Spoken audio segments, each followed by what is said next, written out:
Well, cheers, I do buckaroos. I think I am Tom the Whiskey Whisperer for the purposes of this video anyway. So here is the idea behind this video is do two cocktails using one whiskey. And they're kind of a riff on classic cocktails because I've taken some liberties. But anyway, what I have here is Puncher's Chance Kentucky Straight Bourbon Whiskey.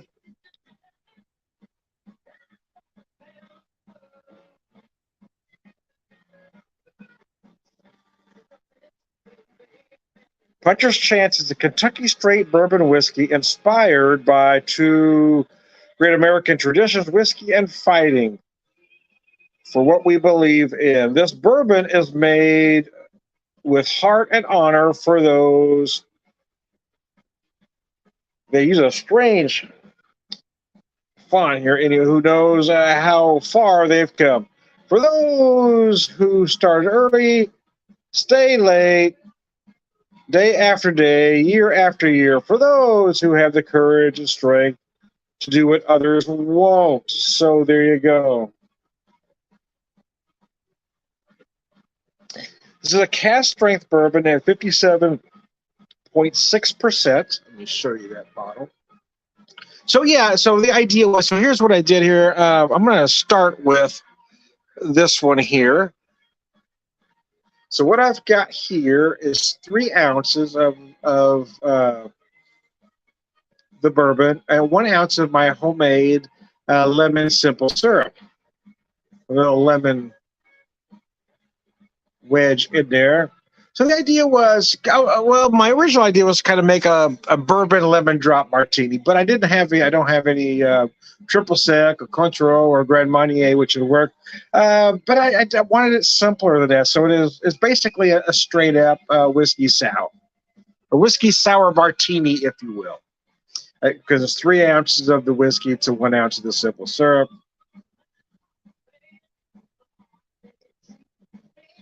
So why are you serving it straight up, Tom, and not on the rocks? Well, the short answer is I just prefer straight up. You have seen me drink on the rocks upon occasion. I just prefer a straight up cocktail, which means I like it chilled. There's certain cocktails I want chilled, but I don't want that residual ice in there. I want my drink to get, gradually weaker as I go. I don't like the ice in there. So that's why I've served this basically whiskey sour as a martini, a whiskey sour martini, if you will. If you can hear the music in the background, this is a great local band called Sister Lucille who are breaking out nationally. They've got their latest album, Till the World, is charting on national blues. It's also charting on UK blues charts, so that's interesting as well. So, I mean, these guys are getting big, man. They've been around this neck of the woods for a handful of years. Maybe 2 handfuls of years. Yeah, they've been around a while. And I'm a big fan. I've seen them, I don't know how many times live over the years, but several. But this album, man, is going places. It's on a whole other level. It showcases the vocals of their lead singer, Kimberly Dill. She's amazing. There's no doubt about it. However, something that I think kind of gets overlooked is the guitar playing of Jammin' Jamie, who is just absolutely amazing. This guy can play. But they do have him singing a couple songs on this disc, which is really amazing. Which for me anyway, which makes the band a total package. They're not a one-note band. They're not just about a great lead singer. They've got some things going on. They've got some dimension, with some great songwriting as well.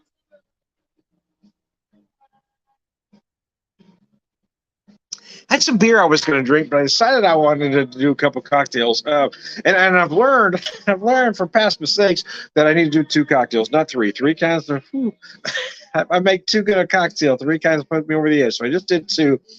So I originally had planned to do a at the pub episode this evening, but my something came up where it didn't look like I was going to be able to do that. Then at the last minute, my plans changed again. So I might have been able to pull it off, but the timing would have been close. But I'd already postponed it, so there didn't seem a reason to really bring it back. And due to that, I was able to do a show last night, a Beer Whisperer show with the great John Bruguru. So that was a lot of fun as well. That was a hoot, man. That guy's awesome. So I do have a couple friends out there that you see me do videos with, a Jersey Johnny and the Beer Samurai. So we plan on doing a port show today, but like I said, my plans changed, so I had to postpone it.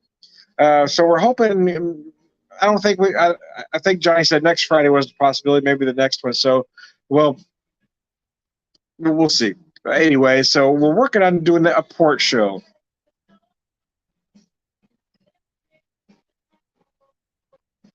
So having said all that, by the time I got home, got dinner done, got everything else, it was definitely too late to do a 7, but I thought I'd go ahead and pop on. Sometimes on Fridays I do a 7 and a 9. I just thought I'd just do one nice, and I may do one later with some beer, but I want to do a couple cocktails to kind of relax and shake off the week. And I made some homemade simple syrup last night, so I wanted to kind of use that. And then I had some other things I wanted to utilize, and I wanted to do 2 cocktails with this particular bourbon.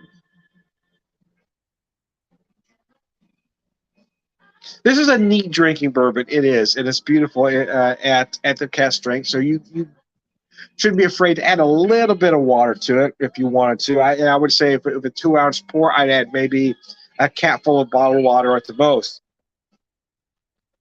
However, because it is big and it's bold, it does lend itself well to cocktails. A lot of folks don't get that, right? You don't want to use an 80 proof bourbon because it's going to feel watered down. You're not going to feel it. Use a bourbon like this that has the ability to take some other ingredients.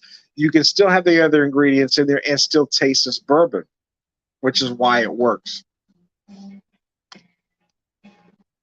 As always, if you have any questions or comments, please put it up on the screen. I'm going to do something here real quick right in front of you. Because I had something happen last night and I wasn't prepared. I should have been prepared to start with, but anyway. Anyway, I digress.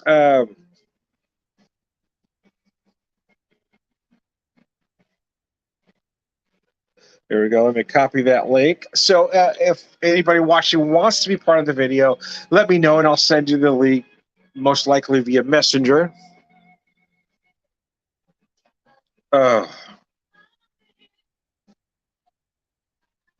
Otherwise, I'm just going to keep drinking and talking. But I do encourage folks to interact if you want to have a conversation, if you got questions about what I'm drinking, or if you want to share what you're drinking, that's fine too. I do have this great beer that I thought about popping this evening, but I decided to have a couple of cocktails first, so I'll probably save that beer for tomorrow.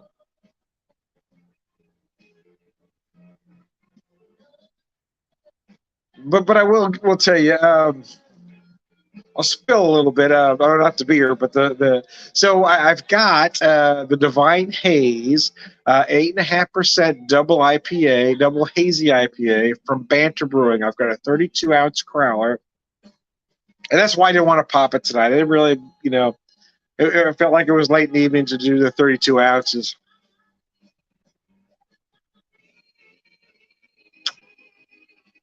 So anyway, yeah. So I've got that. I'll do a video tomorrow with nothing but the 32-ounce crowler of that particular beer.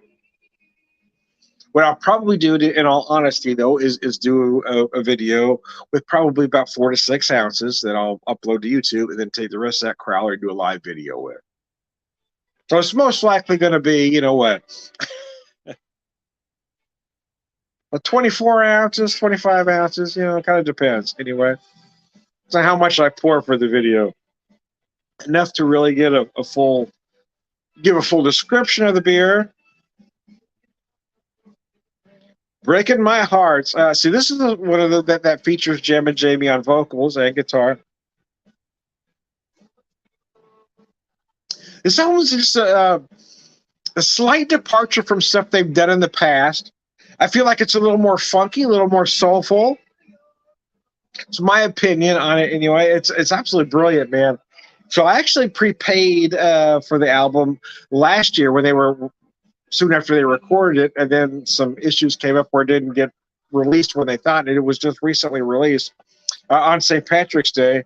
What sucked was I'd already, before they posted or put the event out that was going to be the release date, my wife and I had already made plans to leave or to go out of town for a couple of days over St. Patrick's Day, so I wasn't able to be here for the album release. I was a little bummed about that, but But anyways, the album's brilliant, man. It's absolutely brilliant. When the album was taken, I'll tell you a little story though. When the album was taking longer to come out than usual, he actually sent me a message. Jamie did, and asked if I wanted a refund or if I wanted to wait till the album comes. I'll wait till the album comes out. I don't need that. That money's already spent, right? The money's already spent. So yeah, just send, don't worry about that. Now just send me the disc when it comes out. He says, "Oh, great, thanks for being so patient." As long as I get the album, I could have waited another year, to be honest with you. As long as I know I'm getting the disc. I love supporting local music, live music. This is a great local band that's going places. I like to be able to say, "Hey, man, I supported them. I supported them before they got to that level, that plateau." Because I mean, they're getting big, man, and they're only going to get bigger, in my opinion.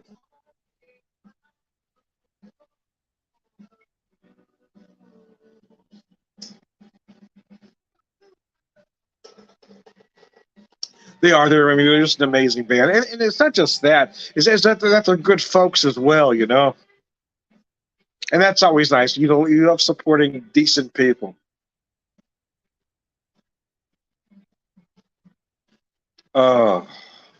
So I couldn't really call this a lemon drop because every lemon drop recipe I saw called for some sort of orange or citrus liqueur. Either triple sec or Cointreau or Grand Marnier. So I probably need to get a bottle of something so I have here ready. But then again, for me, why does a lemon need an orange liqueur? I have some issues with that. So I can't necessarily call this a lemon drop martini, but I'm going to call it a whiskey sour martini because I've got it served straight up in this funky little glass my wife found. Oh, my wife! And so I do have a glass addiction, if you will. I have a lot of glasses, man. But I will say my wife is my enabler because she does pick me up a lot of my glasses. This one she found at a thrift store in the Joplin area when we were there over the St. Patrick's Day weekend. So anyway, here's to you. Here's to you. Here's to you. Anyway, it's luncheon.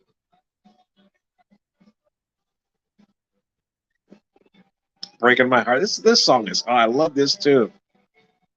Very funky, very soulful. It just shows the versatility of the band, especially jamming Jamie on guitar with vocals as well. I mean, he's an amazing guitar player.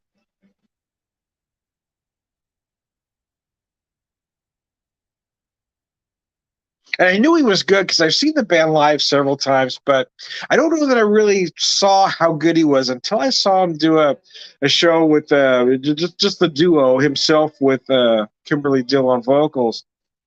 And then when I really focused on just the guitar and the voice, I said, "Oh my God, the guy's amazing." Why Not You? This one features blues great Reba Russell, and she's amazing.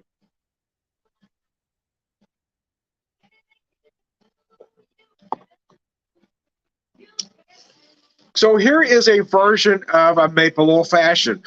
Well, again, some slight liberties. An old fashioned is typically served on the rocks. I just don't dig rocks, right? So I've got this version of a maple old fashioned, but I've got it served straight up, which means I've chilled it. But no, no ice. No ice. It's cold. It started cold anyway. But see, here's the thing. If you're using good ingredients, your drink doesn't need to stay ice cold. And I don't like ice because, again, I don't want my drink getting gradually watered down. So I got an orange wheel as a garnish as well as a Collins bourbon-soaked cherry. Again, but the idea was I wanted to use show the versatility of one bourbon, right? One bourbon, two cocktails. That's what I should have named the video. One bourbon, two cocktails. So the orange wheel just gives you some nice aromatics on top of everything.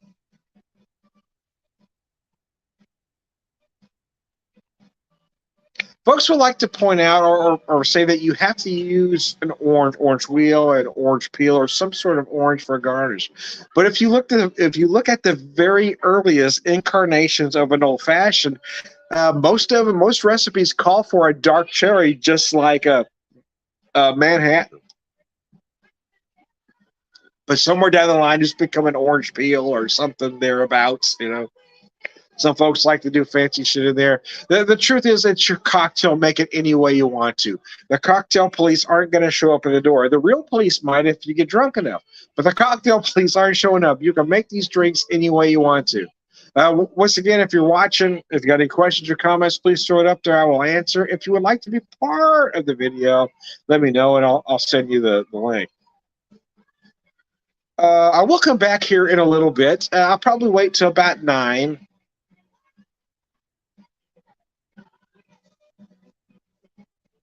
Somewhere between 9 and 9:30, let's just say.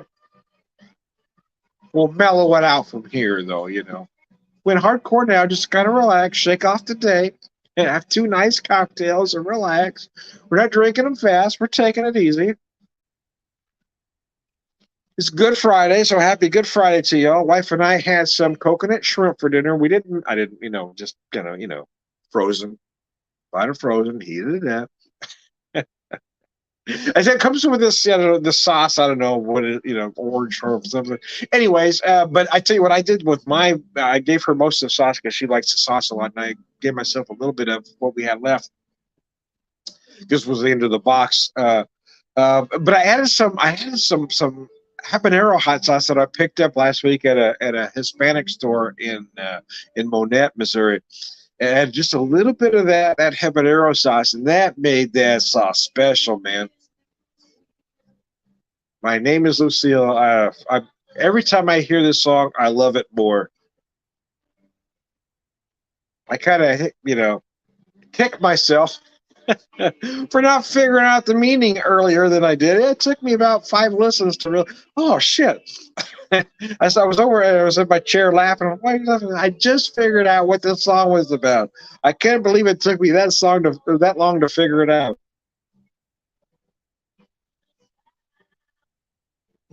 Oh, that's gorgeous. Yeah, I'll be honest with you. I don't know why more people don't drink an old fashioned straight up like a Manhattan. To be honest with you, because they drink this. I mean, that's what I love. I don't need that ice in there ruining my cocktail. So here's what I got here. I forgot to bring the bottle up here, but I got this Puncher's Chance I showed you.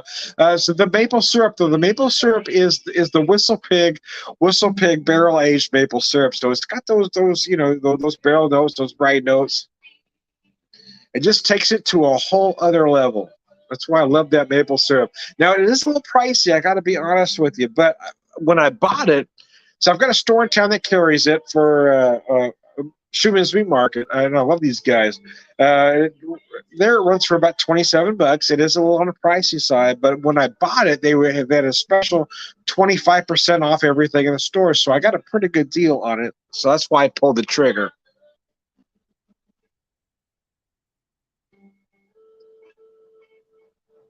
I just think this drink's so incredible. I mean, it's almost Manhattan-esque, right? But I just don't have the and I might be able to call this a maple Manhattan, I suppose, because I've substituted the sweet vermouth for maple syrup. As an old fashioned, you substituted you've added the maple syrup and taken out the sugar cube or simple syrup. You have the maple syrup instead of the sugar cube or simple syrup.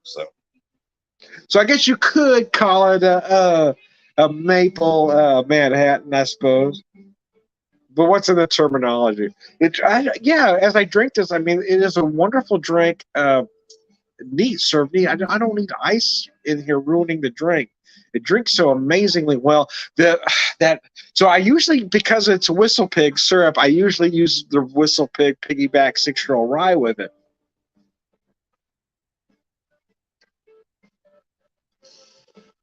So, but as I'm drinking this, it blends so beautifully with this particular bourbon. It's like it was made to be.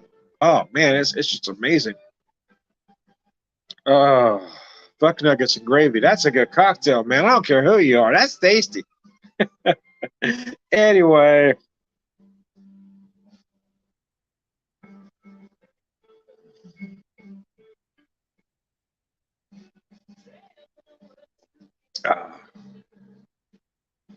So when I did the video yesterday with John Brew Guru, I had a growler, a 32-ounce growler of their Imperial Pilsner, and that beer is just absolutely amazing.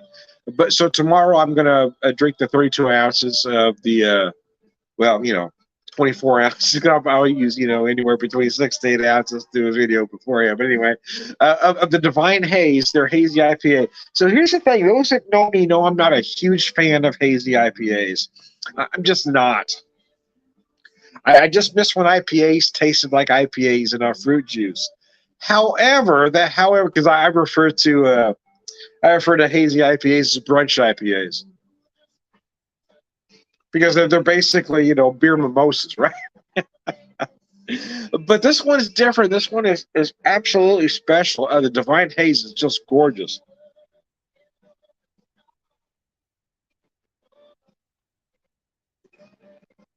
Now, their flagship IPA, Iron Gospel, is probably their most popular, but they do 4 different versions of a juicy or a hazy. But the Divine Haze being the only double, the only 8.5 version. But the Iron Gospel is a damn fine beer. But at a customer come in, it was second time coming the other day, a second time in the brewery.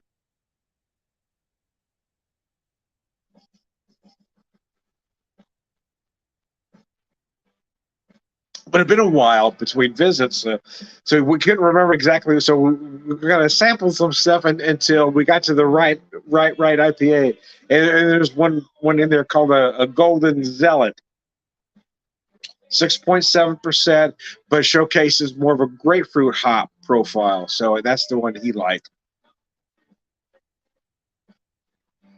Oh,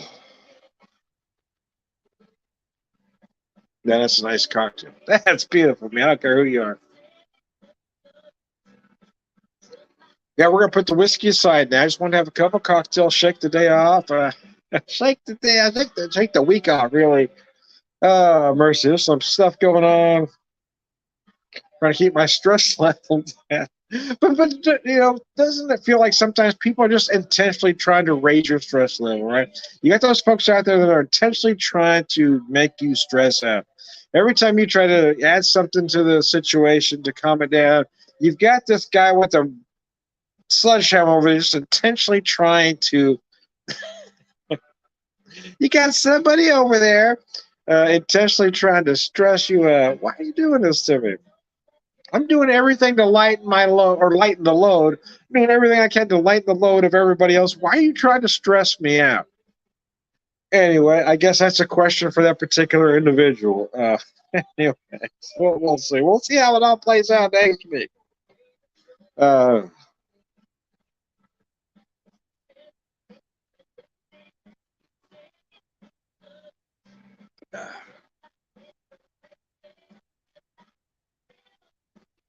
Oh, mercy, Percy. This is beautiful. Yeah, the more I drink this, the more I think, why are more people drinking this straight up, right? Because you don't need that ice in here. Everything blends together so well. And again, a lot of it, I think, is the ingredients, right?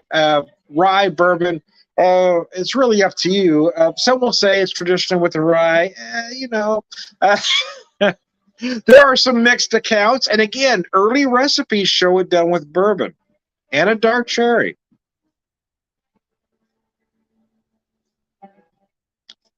But I don't know that it's about either it's bourbon or rye. It's about the right bourbon or the right rye. And I think that's something folks that are just hooked on. It has to be rye or it has to be bourbon.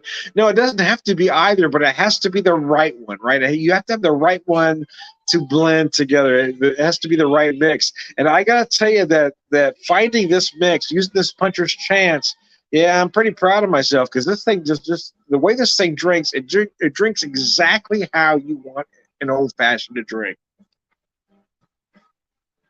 And having the orange wheel again adds that aromatics. So what bitters did I use? Maple old fashioned. I use black walnut bitters, just so you know.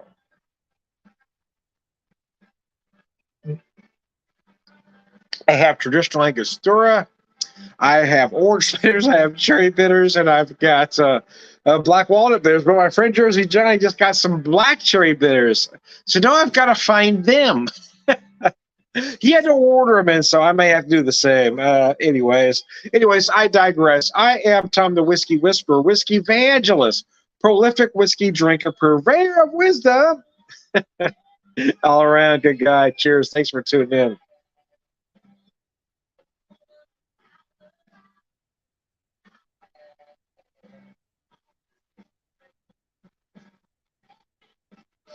Oh God, that's good. Yeah, even as this warmed, right? Because I had it chilled nice, but I had that other cocktail first, and it's taken me a little bit to get through this one. Yeah, just again, I just can't get over how well everything has melded together, how well everything blends. It's just amazing. And one more time with feeling, I am Tom the Whiskey Whisperer, Whiskey Evangelist, prolific whiskey drinker, purveyor of wisdom. Oh, I forgot to.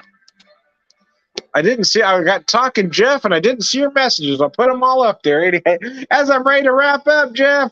Jeff Lyons, my partner in crime on a Facebook group called Drinking Whiskey.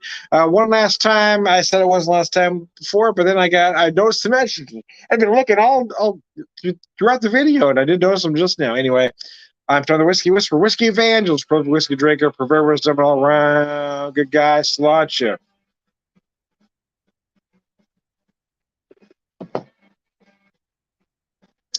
Devil in Red Suit, love this song.